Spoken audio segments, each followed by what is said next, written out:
कहते हैं किसी ने नहीं कहा कि सांप का मुंह बचपन पहले ही कुचल देना चाहिए, इससे पहले कि वो किसी को डसे। तो ये डसने वाला कानून है, इस डसने वाले कानून से बचिए। आप मंडियों को खत्म करोगे, आप छोटे मजदूर किसान को खत्म करोगे, उसके बाद में ऐसा कानून लगवा दोगे तो क्या हम उस कानून को हो जाएंगे और भाग जाएंगे छोड़ के गुजरात वापस प्रधानमंत्री जी।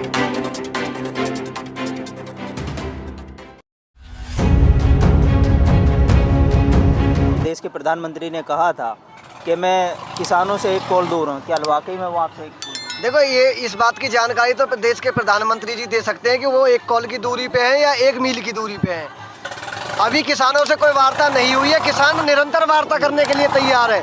11 दौर की वार्ता हुई, किसानों ने वार्ता की, लेकिन जो सरकार का तानाशाही रवैया रहा, सरकार बाज आने पर नहीं है। वो किसानों को चाहती है, जो अपने पूंजीपति मित्रों के दबाव में आकर के या उनको लाभ देने के लिए जो कानून बनाया है, यदि वो वापस होता है तो वो अपने पूंजीपति मित्रों के बुरे बन जाएंगे और इस देश के अन्नदाता को वो ये चाहते हैं कि वो दबा रहे। आप देख सकते हैं कि उन्होंने निरंतर, जब से ये सरकार इस देश में राज कर रही है, जब से उन्होंने उद्योगपतियों के कर्ज माफ किए हैं, किसी भी किसान को कोई भी लाभ देने का काम नहीं किया है।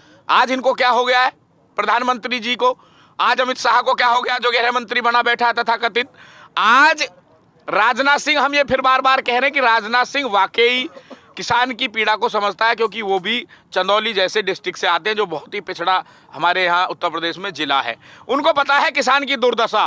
अमित शाह को और मोदी को इस किसान की दुर्दशा नहीं पता। क्यों नहीं पता कि आपने भी सुना होगा, गुजरात साधन संपन्न प्रदेश है, वहाँ ना तो सेना में लोग भर्ती होते हैं, ना ज़्यादा लोग वहाँ किसानी करते हैं, वहाँ वो व्यापारिक प्रदेश है, वहाँ व्यापार की ज़्यादा चीज़ें हैं। तो इनको व्यापारियों के बारे में पता है, इसलिए इन्होंने अडानी अंबानी जैसे जो देश के बड़े उद्योग घराने हैं, और भी कई नाम है उसमें, उन लोगों की दलाली करने का ये लोग काम कर रहे हैं। किसान की अगर बात आए तो इनको लगाने चाहिए, जो किसान के बेटे हैं, जो किसान के घर परिवार की पृष्ठभूमि से आते हैं, उनको लगाएं। ये आंदोलन क्यों नहीं टूटेगा? किसान को यहाँ जबरदस्ती थोड़ी बैठा है, किसान इनसे भीख नहीं मांग रहा। पहली बात तो ये, किसान यहाँ इनसे भीख मांगने नहीं आया कि हमें रोजी दे दो, रोटी दे दो। जो खुद पूरे देश का और पूरे विश्व का पेट भरता है वो इनसे भीख मांगेगा। सिर्फ हम लोग ये चाहते हैं कि ये जो काले कानून है, काला इसलिए कह रहे हैं कि जब किसी चीज़ का विरोध हो जाता है और कोई चीज़ फंगस में पड़ जाती है तो उसको काला ही बोला जाता है, क्योंकि सरकार कह रही है अच्छे हैं, हम कह रहे हैं बुरे हैं, तो इसलिए ये काले कानून है। हम चाहते हैं कि इन काले कानूनों को ये बिल्कुल रद्द करे और हमें एमएसपी जो सुरक्षा है, हमारे फसल की गारंटी है, जो रेट है, उस पर ये कानून लेके आए। तो ये लोग नहीं चाहते। ये सिर्फ पहले इन्होंने बड़े बड़े वेयर हाउस गोदाम बनवा दिए, उसके बाद ये बिल को लेके आए। अब 70-75 दिन से आप लोग यहाँ पत्रकारिता कर रहे हैं, आप लोग जान रहे हैं कि यहाँ कौन बाहर का है। ये कभी खालिस्तानी बता देते हैं, कभी आतंकवादी बता देते हैं। आप यहाँ उसी दिन से कैमरे के साथ में ईमानदारी से साफ पत्रकारिता कर रहे हैं। आपने देखा यहाँ कोई भी ऐसा कोई भी व्यक्ति देखा आपको मिला कोई भी? सब लोग, हम लोग गाँवों की पृष्ठभूमि से आते हैं। एक सर्वे करा ले सरकार, हमारे बीच में अधिकारियों को भेज दे, एक एक कैंप में जाके वो जाँच कर ले कि कौन पाकिस्तानी, कौन अफगानिस्तानी, कौन खालिस्तानी, कौन आतंकवादी। ये सिर्फ इस देश में अराजकता की राजनीति कर रहे हैं, जाति धर्म की राजनीति कर रहे हैं। किसानों को भी ये विपक्ष की तरह कमजोर समझ रहे हैं, लेकिन इस देश का जो किसान है वो बिल्कुल कतई कमजोर नहीं है। इनकी नाक में नकेल डालने का काम हम लोग, हमारा किसान संगठन करेगा, और हमारे जितने भी यहाँ पे लोग बैठे हैं वो इनकी नाक में नकेल डालने का काम करेंगे। ये 2 महीने में बिल आ गए, ये 2 महीने में बिल आ गए, 70 से 75 दिन में बिल आ गए। अगर ये धरना ऐसे ही चलता रहा, इतनी सफलता से चलता रहा, तो वो दिन दूर नहीं है कि 1 साल में ये खुद अपना इस्तीफा प्रधानमंत्री जी देने लग जाएंगे, क्योंकि आज देश जुड़ रहा है। ये पहले आंदोलन किसानों का था, लेकिन ये अब जन आंदोलन हो गया है। तो मैं आपसे कहना चाहता हूं और बधाई भी देना चाहता हूं कि आप लोग हमारे बीच में आते हैं, हमें बड़ी तसल्ली मिलती है कि कोई तो किसान का है, क्योंकि गोदी मीडिया नहीं दिखा रहा। बड़े बड़े 8-10 चैनल हैं, वो सब बिके हुए हैं। आप लोग सब साफ पत्रकारिता करके हम लोगों की बात को ऊपर तक पहुंचाने का, लोगों तक पहुंचाने का काम करते हैं। तो आप बधाई के पात्र हैं। और जितने भी हमारे यहाँ सुबह से शाम तक मीडिया कर्मी आते हैं, जो यहाँ साफ स्वच्छता यहाँ की दिखा रहे हैं, जो लोगों को ये बता रहे हैं कि ये वाकई किसान बैठा है। आज वेस्टर्न यूपी का किसान या पूरी पश्चिमी यूपी का किसान यहाँ पे बैठा है। मैं कह रहा हूँ जो हमारा बहराइच और गोरखपुर तक के किसान यहाँ पे बैठे हैं, मैं मिलवाऊंगा आपको ऐसे किसानों से। कह देते हैं कि भाई यहाँ पे कोई भी किसान नहीं है, ये तो एक राज्य से चला हुआ आंदोलन है। ये एक राज्य का नहीं है आंदोलन। आपको 2022 में आपकी औकात, आपकी पार्टी की औकात, आपके जो दलाल हैं, जो आपके दलाल हैं अधिकारी उनकी औकात, और जिनको आप सोच रहे हो कि भाई यहाँ भेज के इस आंदोलन को तोड़वा देंगे, उनकी औकात 2022 में पता लग जाएगी। अब ज्यादा दिन नहीं है। इतने दिन नहीं होता है, 75 दिन बहुत ज़्यादा दिन होते हैं।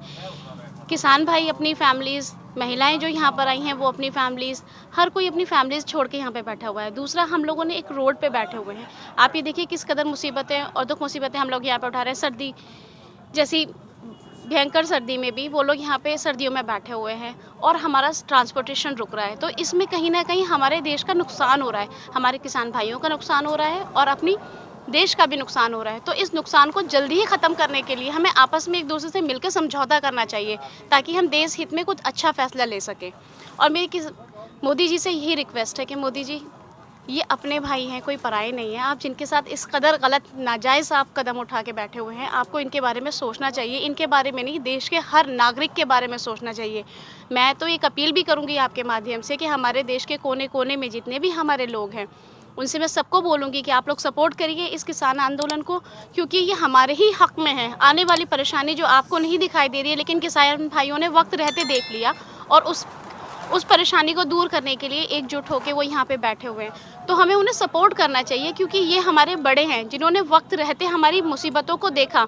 शायद अभी हम लोग बच्चे हैं जो हमें समझ में नहीं आ रही, लेकिन जब इसका परिणाम हम तक पहुँचेगा तो हमारे पास ऑप्शन नहीं होगा वापसी का। तो क्यों ना हम उसे वक्त रहते ही, किसी ने नहीं कहा कि सांप का मुँह बचपन पहले ही कुचल देना चाहिए, इससे पहले कि वो किसी को डसे। तो ये डसने वाला कानून है, इस डसने वाले कानून से बचिए। इसके नागफल सबको दिखाई दे रहे हैं, कौन कौन है, बस मैं कहूँगी नहीं, आप समझदार हैं।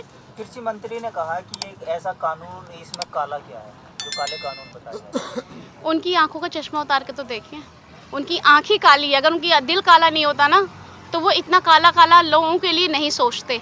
वो अपने ही किसानों के लिए इतना काला सोच रहे हैं। वो कह रहे हैं कि काला कुछ नहीं है, इसमें काला ही नहीं है। इंसान के हाथ से उसकी रोजी रोटी छीन के आप उद्योगपतियों को दे रहे हो और आप कह रहे हो कि जी इसमें काला क्या है। आपकी ज़मीन, आपकी खेती, और आप उसके मालिक नहीं, कोई और बन जाएगा। किसानों से कहा गया है कि कानून पढ़कर आए।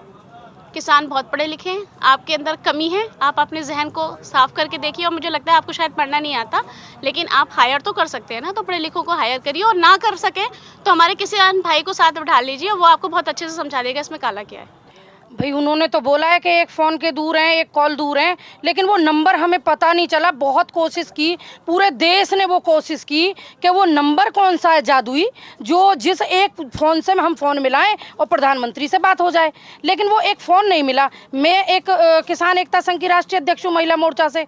मेरा नंबर सार्वजनिक है, दुनिया के लोग मेरे फ़ोन पे फ़ोन कर सकते हैं, चाहे उन्हें दुख हो, परेशानी हो, या उनकी कोई समस्या हो, या मुझे गाली देने का मन क्यों ना हो, किसी भी चीज़ के लिए वो मुझे फ़ोन कर सकते हैं। लेकिन प्रधानमंत्री ने जो एक कॉल दूर बोला है, वो समझ नहीं आ रहा वो कौन सी कॉल से करा जाए। कोई जादू, एक छुपा हुआ नंबर है जो हमें नहीं दिखाई दे रहा देश के किसानों को, वो बहकावा है सब। अब एक कॉल दूर है तो आप एक कॉल दूर ही क्यों है? आप थोड़ी सी दूर हो, दिल्ली में बैठे हैं, आप आके दिल्ली में सीधा आइए ना। कॉल ही करनी है तो फ़ोन नंबर सार्वजनिक करिए। पूरा देश कह रहा है कि भाई एक कॉल दूर है, तो वो नंबर तो बता दीजिए। पूरा देश कॉल करेगा, पागल हो जाएंगे और भाग जाएंगे छोड़ के गुजरात वापस। प्रधानमंत्री जी अगर अपना कॉल नंबर हमें दें तो सही, हम भी तो चाहते हैं। वो अपने मन की बात करते हैं, आपने भी देखा होगा, सबने देखा है कि वो टीवी पे बैठते हैं और अपने मन की बात करते हैं। यार अपने मन की मत करो, दूसरे की भी सुन लो, किसी और की भी तो सुनो। तुम्हारे मन में पता नहीं क्या क्या आ रहा है, हमें क्या मतलब है इस चीज़ से। देश के किसानों की सुनो, देश की जनता की सुनो, जो देश की जनता चाह रही है उसके मन की सुनो। जब आप अच्छे प्रधानमंत्री हैं, सभी को प्रिय हैं, हम लोगों ने जितने भी यहाँ बैठे हैं सबने समर्थन दिया है उन्हें और बहुमत किया है, वोट दिए है। क्या 2022 में 2024 में वोटों का कोई ज़रूरत नहीं है उन्हें? वो वोट लेंगे ही नहीं, किसका मतलब यही तो हो रहा है ना।